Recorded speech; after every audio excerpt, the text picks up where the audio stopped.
और मैं 200 पंचायतों को कवर करके आ रही हूँ। मतलब आप ये कह रही हैं कि स्कूल में अब भी पढ़ाई नहीं हो रही है? नहीं, बिल्कुल नहीं पढ़ाई हो रही है। मैं क्या अभी बात भी कर कह रही सकती हैं? हूँ कि स्कूल में जो पढ़ाई हो रही है, आप ये कहेंगे कि मान लीजिए कि कोई 10% चीजें थी तो उसको बढ़ोतरी हो करके जो डंडा चलाया जा रहा है सरकार की तरफ से, तो वो 15% हो गया, 20% हो गया। वो ट्वीट पे आज भी के पाठक देख सकते हैं। और मैंने वहाँ पे बड़े छोटे छोटे बच्चे हैं, 3 साल 4 साल 5 साल के बच्चे, कितनी दूरी तय करके वो गांव के बाहर जा रहे हैं और उस गांव में सिर्फ 150 बच्चे हैं। वहाँ मतदान केंद्र बनता है, मतदान होता है तो, लेकिन स्कूल की जो व्यवस्था है, जो उसकी बिल्डिंग है, वो ध्वस्त है और बच्चे और पेरेंट्स परेशान है। वहाँ की खाकी और खादी से डर लगता है। मेरी सिर्फ इच्छा यही होगी कि जो सरकारी व्यवस्था है वो कागज पे नहीं होकर के उसको अंगली जामा पहनाए लोग। नमस्कार, हमारा नाम है समरीन और आपने देखना शुरू कर दिया है लाइव सिटीज। देखिए, राजनीतिक रणनीतिकार से राजनेता बने प्रशांत किशोर अपनी जन स्वराज अभियान के जरिए आपको मालूम है कि 3500 किलोमीटर की पद यात्रा पर निकले हुए हैं। आपने देखा है कि अपनी इस पद यात्रा के दौरान प्रशांत किशोर अक्सर केंद्र सरकार पर, सीएम नीतीश कुमार पर और तेजस्वी यादव पर अक्सर हमलावर नजर आते हैं। लेकिन आपको बता दें कि अब बिहार में एक और पद यात्रा की शुरुआत हो चुकी है और इस बार इस पद यात्रा पर एक महिला निकली हुई है। उस महिला का नाम है कुमकुम राज। अब आप सोच रहे होंगे कि भला इस महिला को पद यात्रा पर निकलने की जरूरत क्यों पड़ गई है, तो ये तमाम सवाल खुद हम इनसे ही इनके जवाब भी लेंगे। सबसे पहले बहुत बहुत स्वागत है लाइव सिटीज पर। जी, धन्यवाद आपका। जी, सबसे पहले तो हम जानना चाहेंगे, हमारे व्यूअर्स जानना चाहेंगे कि आखिर कुमकुम राज जी कौन है। मतलब अचानक से ये नाम भी हम उनको बता रहे हैं, तो सबसे पहले हम चाहेंगे कि थोड़ा सा आप अपने बारे में बताइए, कहाँ से हैं आप? मेरा नाम कुमकुम राज हुआ और मैं लखीसराय जिला, 38 जिले में एक लखीसराय जिला आता है मुंगेर के पास, मैं उस जिले से आती हूँ। और मेरी जो पढ़ाई लिखाई है वो मैंने वास्तुकार, जो आर्किटेक्चर है, उसकी पढ़ाई करी। और मैं बहुत ही लंबे टाइम तक DLF एक ऑर्गेनाइजेशन है, मैं उसके साथ अंसल as a head of the department मैं उन लोग के साथ जुड़ी हुई थी। और साथ में मैं एक बेटी हूँ, एक मैं माँ हूँ एक बेटे की, और ख़ास करके मैं कह सकती हूँ कि कुछ युवाओं की मैं बहन भी हूँ और बिहार की बेटी हूँ। बिहार की बेटी हैं? जी, बिल्कुल बिहार की बेटी हूँ और बिहार मेरे जहम में बसता है। परिवार तो मेरा पूरा लगभग बाहर सेटल्ड है, लेकिन बिहार के प्रति मेरी एक जिम्मेदारी मैं समझती हूँ, जो एक बेटी की जिम्मेदारी होती है। तो मैं आज जो भूमिकाएं मुझे, पूरा परिवार बाहर विदेश में सेटल्ड है और आप यहाँ पर रुकी हुई हैं। जी बिल्कुल, मेरे जो और पद यात्रा भी निकाली है। बिल्कुल बिल्कुल। तो सबसे पहले तो कुमकुम जी हमें ये बताइए कि पद यात्रा क्यों निकाली है आपने, क्या जरूरत पड़ गई पद यात्रा निकालने की? देखिए, मेरी जो ये पद यात्रा है ये पंचायत को लेकर के है। ठीक है। और पंचायत का मतलब होता है गांव, और गांव का मतलब है कि देश की आबादी की टोटल 75% जनसंख्या, बिहार की आबादी की 85% जनसंख्या जहां गांव में रहती है, उस जनसंख्या को लेकर के, उस भागीदारी को लेकर के, लोकतांत्रिक व्यवस्था में जो उनकी भागीदारी है, उनको उस एवज में क्या मिल रहा है। सरकार ने 73वां संविधान संशोधन ला करके, बेशक देश की आज़ादी के काफ़ी लंबे समय के बाद आया 1993 में, लेकिन उसके बाद बिहार का भी पंचायती राज एक्ट आता है। लेकिन क्या गांव में की व्यवस्था के लिए जो 29 विषय रखे गए थे, क्या उन विषयों पे काम हुआ? क्या अभी जब मैं गाँव की तरफ जब जा रही हूँ तो वहाँ पे उस व्यवस्था में शिक्षा है, स्वास्थ्य है, रोजगार है, लघु उद्योग, कुटीर उद्योग, कृषि है, भूमि सुधार है, सब कुछ है उसके अंदर। कुछ ऐसा विषय नहीं है जो नहीं है। लेकिन आप जाकर गांव में पूछें, और मैं 200 पंचायतों को कवर करके आ रही हूँ, बक्सर से 200 पंचायत को आपने कवर भी कर दिया है। शुरुआत कब की थी आपने? मेरी ये शुरुआत हुई है 7 सितंबर से। 7 सितंबर 2023 से। रैंडमली पहले मैं घूम चुकी हूँ, बिहार के 17 जिलों में घूम चुकी हूँ और भी दूसरे राज्यों में गई हूँ। लेकिन अभी जो मेरी एक पद यात्रा जो शुरू हुई, जो मैं गंगा तट पे चल रही हूँ। गंगा तट कहने का मतलब है कि जो बक्सर में गंगा बिहार में प्रवेश करती है, और बक्सर से लेकर के ये भागलपुर तक की मेरी पद यात्रा होगी। और ये गंगा के किनारे का मतलब है बक्सर, बक्सर के बाद भोजपुर, भोजपुर के बाद अभी मैं पटना में हूँ।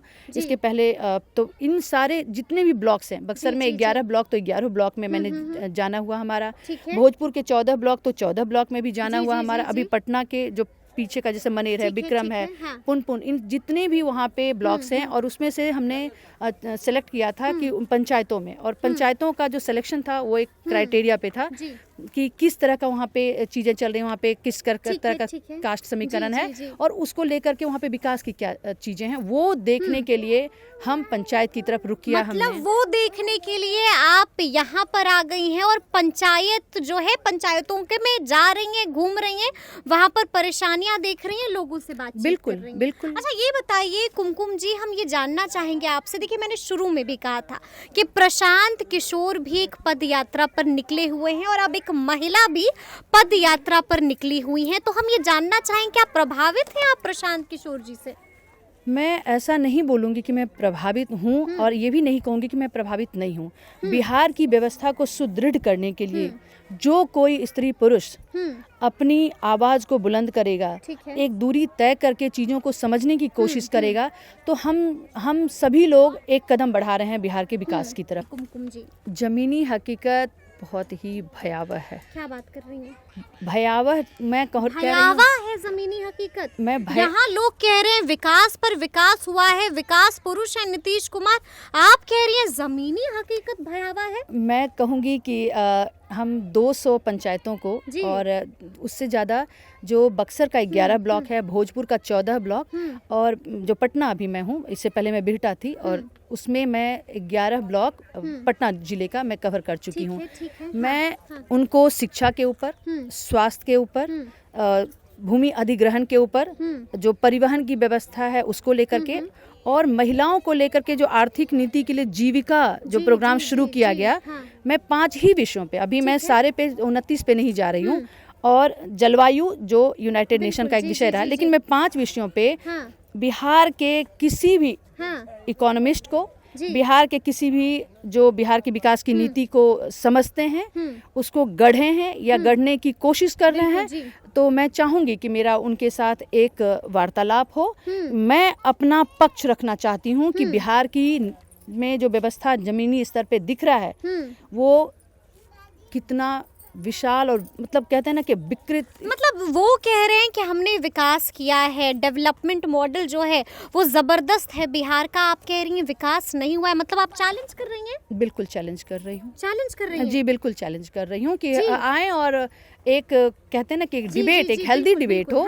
मैं अपनी बात रखना चाह रही हूँ उनके सामने, वो अपनी तरफ से बताएं कि अगर विकास अगर हुआ है तो विकास दिखेगा, ऐसा तो नहीं है किसी कमरे में बंद हो रहा है विकास, विकास वहाँ पे दिखेगा कि जीविका में अगर बहुत अच्छा काम हुआ है तो वहाँ पे बहुत सारे आपको आपने शिक्षा भी बोली अभी, शिक्षा आपको मालूम है ना, शिक्षा विभाग के अपर मुख्य सचिव के पाठक, नाम तो सुना होगा, और अब तो आप जमीन पर काम भी देख रही होंगी, भयानक काम हुआ है शिक्षा के क्षेत्र में, खूब विकास हुआ है, बच्चे टाइम पर आ रहे हैं, माँ बाप खुश हैं, आपको क्या दिखा? देखिए आपने 2 बात कही कि शिक्षा के क्षेत्र में खूब विकास हुआ है और बच्चे टाइम पे आ रहे हैं, तो 2 विषयों पे मेरा उत्तर आपके सामने ये होगा कि चलिए आपको स्कूल दिखाते हैं, और साथ में के पाठक जी को मैंने ट्वीट किया हुआ है। अच्छा। ट्वीट किया हुआ है, जो कहीं कमरपुर, बक्सर में एक कमरपुर जगह है, वहाँ पे जो कहीं एक क्षेत्र गांव है, जो कहीं में पूरा विद्यालय ध्वस्त है, कम से कम वहाँ पे 1 एकड़ का पूरा वहाँ पे खेल कूद का मैदान है, जमीन का मैं अगर बता रही हूँ कि कितना क्षेत्रफल है, वहाँ सारा कुछ इंक्रोचमेंट में है, पूरा बिल्डिंग का छत गिरा हुआ है। वो ट्वीट पे आज भी के पाठक दे सकते हैं, और मैंने वहाँ पे बड़े छोटे छोटे बच्चे हैं, 3 साल 4 साल 5 साल के बच्चे, कितनी दूरी तय करके वो गांव के बाहर जा रहे हैं, और उस गांव में सिर्फ 150 बच्चे हैं, वहाँ मतदान केंद्र बनता है, मतदान होता है तो, लेकिन स्कूल की जो व्यवस्था है, जो उसकी बिल्डिंग है वो ध्वस्त है, और बच्चे और पेरेंट्स परेशान है वहाँ के जो गार्जियन है। दूसरी बात आपने कही कि बच्चे सारे स्कूल जा रहे हैं, टाइम पे जा रहे हैं, तो फिर मतलब अब तो टीचर एकदम खाना पूर्ति नहीं कर सकते, पढ़ाना ही है बच्चों को, नहीं तो के पाठक आ जाएंगे, के पाठक आ जाएंगे। अच्छी बात है, वो रहें, और मैं तो यही बोली कि विकास में तो सबकी भागीदारी होनी चाहिए। लेकिन एक चीज मैं और भी याद दिलाना चाहूंगी, सरकार के माध्यम से कुछ दिन पहले एक चिट्ठी निकली थी, उसमें कहा गया था, और वो मैटर पहुंचा है हाई कोर्ट में, उसमें कहा गया था कि स्कूल के वक्त, स्कूल के टाइमिंग के वक्त ट्यूशन सेंटर ऑपरेट नहीं होगा, ठीक ठीक याद है। बिल्कुल। तो ट्यूशन सेंटर ऑपरेट नहीं होगा, इसका कहने का मतलब क्या था कि इस बच्चे स्कूल की तरफ नहीं जा रहे हैं, बच्चे ट्यूशन की तरफ जा रहे हैं। और ये चीज अभी भी जमीन पे देखा जा सकता है। जब हम अभी भी देखा जा बिल्कुल सकता देख है। मैं जी। मेरी जो यात्रा सुबह मैं शुरू करती हूँ जी, 7 बजे सवेरे शुरू होती है ठीक हमारी है, यात्रा। ठीक है। और शाम के हम जैसे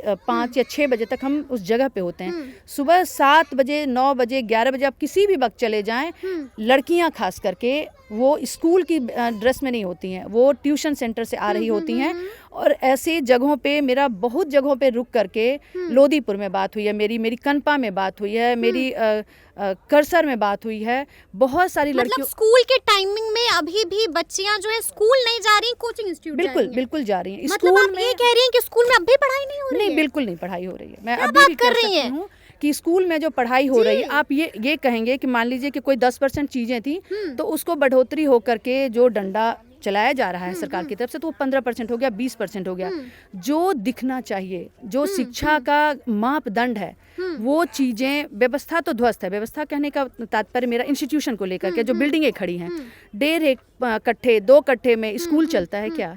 एक बच्चे के लिए ट्यूशन सेंटर में जब आप मापदंड बनाते हैं तो आप 1 स्क्वायर मीटर की बात करते हैं। स्कूल में बच्चों के लिए 1 स्क्वायर मीटर नहीं चाहिए। 4 कट्ठे 5 कट्ठे का प्लॉट है आपका। पैगंबरपुर के पास एक पंचायत है, वहाँ पे जो एक पंचायत में हमें गजियापुर में दिखा। हम स्कूल के अंदर गए, स्कूल के अंदर वो व्यवस्था नहीं दिखी, लेकिन गजियापुर पंचायत में उस हेल्थ सेंटर के अंदर वो तीनों व्यवस्थाएं दिखी। और सप्ताह में 2 दिन वहाँ पे डॉक्टर भी आते हैं। ठीक है, लेकिन बाकी जगह आपको नहीं दिखी व्यवस्था? बाकी कहीं भी नहीं, बाकी मैं कह सकती हूँ कि बाकी कहीं भी इस तरीके की व्यवस्था जो होना चाहिए, ये 3 चीज जो मैंने बताया आपको, वो नहीं दिखी। और डॉक्टर्स तो दिख ही नहीं और सकते। क्या परेशानियां दिखी आपको? ये तो शिक्षा पर बात हुई, स्वास्थ्य पर बात हुई, और आगे क्या कुछ दिखा? मैं क्या सरकार खामियां दिखी आपको कुमकुम जी? खामियां एक और भी है। जिस तरह से बिहार सरकार भूमि को अधिग्रहण कर रही है, उनका सारा का सारा जो नियम कानून बना हुआ है, कागजों पे बना हुआ है, लेकिन उसको ताक पे रख करके सरकार जमीन का अधिग्रहण कर रही है किसान का। उनको ये भी नहीं समझ में आता है कि किस तरीके का जमीन है और उसकी नीति कौन निर्धारित करेगा, कि आवासीय है, कमर्शियल जमीन है, कृषि जमीन है, क्योंकि उन सब के ऊपर मुआवजा फिक्स है। मैं कहना चाहूँगी कि मुख्यमंत्री जी से जीविका को लेकर के, जीविका को लेकर के पूरे बिहार में, सिर्फ बिहार की बात कर रही हूँ, 1,20,00,000 महिलाएं उसमें रजिस्टर्ड हैं लेकर के। चलिए आप महिलाओं को हम दिखाते हैं, आप कहिए। मैं बहुत पास में आपको परेब है, आप पटना के पास से आप चलिए, वहाँ परेब में आप देख सकती हैं। आपको हम मतलब आप ये कह रही हैं कि नीतीश कुमार से अब महिलाएं भी खुश नहीं हैं? नीतीश कुमार जी का मैं क्या बोलूं, लेकिन मैं कहूंगी कि जो सरकारी व्यवस्था में जो बैठे हुए तंत्र के जो लोग हैं, इन्होंने जीविका को वोट बैंक का साधन बना दिया। कि महिलाओं को मोबिलाइज कैसे करना है, वो जीविका एक बहुत बड़ा यंत्र बन गया। वो ऐसा कैटलिस्ट बन गया कि जीविका के माध्यम से सरकार चिट्ठियां निकालती हैं कि जीविका की महिलाओं को लेकर के उनके पार्टी की जो उनकी भीड़ लगती है, लोग वहाँ पे इकट्ठा होते हैं, तो वो जीविका की महिलाओं को लेकर के जाया जाता है। ठीक है, ये बताइए। ठीक है, हम ये भी आपसे सवाल, क्योंकि हमारे पास वक्त थोड़ा कम है, तो ये भी आपसे जान लेना बहुत ज़रूरी होगा कि महिला हैं आप और पद यात्रा आपने निकाल ली है, तो हम जानना चाहेंगे कि डर नहीं लग रहा है? महिला होकर पद यात्रा निकाली है, बीजेपी वाले लगातार कह रहे हैं कि बिहार में जंगल राज पार्ट 2 आ गया है। खौफ में नहीं रहती हैं कुमकुम जी? घबराती नहीं है? डर नहीं लगता है? बीजेपी वाले तो कह रहे हैं जंगल राज पार्ट 2 आ गया है। देखिए, अपने 2 पार्टियां हैं, और मैं ये भी नहीं कहूँगी कौन पक्ष में है कौन विपक्ष में है, कभी साथ हैं कभी अलग हैं। किसके बारे में थोड़े समय के लिए कौन क्या कह रहा है, जमीनी हकीकत थोड़े समय के लिए कौन क्या कह रहा है, जमीनी हकीकत को समझना होगा। डर लगता है कि नहीं? मुझे देखिए, महिला जो होती है ना, महिला शक्ति जो है ना, वो अपरंपार है। अच्छा, आप भी महिला हैं। जी। महिलाएं किसी से डरती नहीं हैं। अगर कोई गलत काम किया है, सिर्फ उसको आप आंख उठा करके भी देख लें तो वो खौफ पैदा होता है। लेकिन क्या लगता है आपको, जो कह रहे हैं बीजेपी वाले कि जंगल राज पार्ट 2 आ गया, आप तो पद यात्रा पर निकली हुई हैं, कुछ ऐसा महसूस होता है? नहीं, डर किस चीज का डर होगा? डर ऐसा, मुझे चीजें जो हैं डराती हैं, व्यवस्था डरा रही है। कि अब जैसे मैं रोड पे निकली हूँ तो आपका ट्रांसपोर्ट को लेकर के, जैसे मैं देख रही हूँ कि कोई भी ट्रांसपोर्ट की व्यवस्था बिहार सरकार के द्वारा है ही कहा जा रहा है अपराध बढ़ गया है, डर लगता है निकलने में? अगर आप पद यात्रा पर निकली हुई है, सोच समझ कर निकली है ना, डर नहीं लगता है? नहीं, डर क्या लगेगा, मैं बिहार की रहने वाली हूँ। हाँ। बिहार का डीएनए है मेरे अंदर। हाँ। तो जैसा व्यवस्था में बैठे हुए लोग हैं, हाँ। उसी व्यवस्था के दूसरे लगता है कि बिहार में जो है कानून का राज नहीं रहा है अब ये कहने देना बहुत शॉर्ट टर्म में। मैं एक सिर्फ सवाल उठा दूं कि कानून का राज है या नहीं है। उसके लिए देखिए, अगर मैं एक फिर पंचायत की बात करूंगी, ये ब्रह्मपुर में एक पंचायत था। जब हम वहाँ गए तो एक बहुत ही वृद्ध आदमी ने बोला, और जो बातें मुझे छू गई, जो मैं आम जनता से साझा करना चाहूंगी, कि खाकी और खादी से डर लगता है।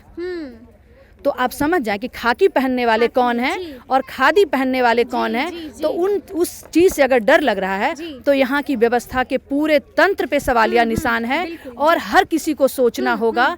हम सिर्फ कुछ बातें कह करके अपना पल्ला नहीं झाड़ सकते। और मैं एक रिस्पॉन्सिबिलिटी के साथ निकली हूँ, तो मैं पल्ला झाड़ने के लिए तैयार नहीं हूँ कि सिर्फ एक के ऊपर एक जिम्मेदारी उठा ली है आपने। एक आखिरी सवाल लेंगे आपसे कुमकुम जी, मतलब अब तो जिम्मेदारियां भी उठा ली हैं, पद यात्रा भी निकाल ली है, सोच समझ कर निकाली है। एक आखिरी सवाल, क्या कुमकुम जी राजनीति में भी आना चाहती हैं? राजनीति का मतलब मुझे समझ में नहीं आता। राजनीति देखिए, व्यवस्था से प्रश्न 3 स्टेजेस पे किया जाता है। एक विधायिका का पार्ट बन के, एक न्यायपालिका के तहत और एक मीडिया के तहत। मेरी कुछ मूलभूत, बिहार की जनता की कुछ मूलभूत जरूरतें हैं जो पंचायती राज व्यवस्था के तहत दिया गया है। राजनीति में अगर मान लीजिए आपका कहना है कि मैं आ गई राजनीति में, तो मैं एक विधानसभा, बिहार से तो विधानसभा को ही कवर कर सकती हूँ।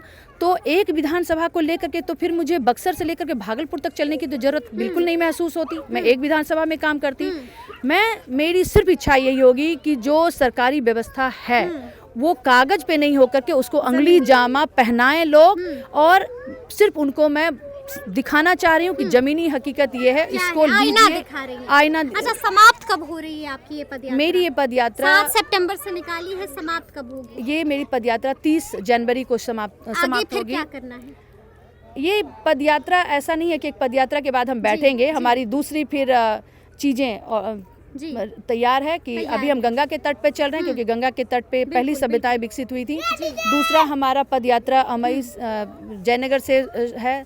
उसी तरह से फिर हमारी और भी जो गंगा की नदियां हैं, मतलब रुकने वाली नहीं है। जी नहीं। और हम सफर बहुत लंबा है। सफर लंबा है, और इसके ऊपर हम जो भी हमारी जमीनी जो हम निकाल करके लाएंगे, वो सरकार से उसको पूछेंगे। सरकार से सवाल पूछा जाएगा, और सरकार को आपके माध्यम से, और क्योंकि सिर्फ मेरी वो आवाज़ नहीं है, उसमें हमारे साथ ग्राम सभा के गांव के लोग हैं जो हमारे साथ खड़े हैं, और उनकी सारे की सपोर्ट मेरे पास है। तो उन सबका सवाल होगा तंत्र से, उन सबका सवाल होगा व्यवस्था से। वो कुमकुम का सवाल नहीं होगा। गाँव की बिहार की 85% जनसंख्या, क्या गाँव की हर महिला का, बच्चे का सवाल होगा। तो सुना आपने क्या कुछ कह रही थी। ये पूरी बातचीत हमारी कुमकुम जी से हुई है। आपने सुना है कि किस तरह से कुमकुम जी ने आईना दिखा दिया है सरकार को, क्या कुछ बताया है। बिल्कुल चौंकाने वाले खुलासे भी कर दिए हैं कुमकुम जी ने। तो ये पूरी बातचीत आपको कैसी लगी है, कमेंट करके हमें ज़रूर बताइएगा। तो इस तरह के तमाम अपडेट्स के लिए ऐसे ही हमारे साथ बने रहिएगा और देखते रहिएगा लाइव सिटी। शुक्रिया।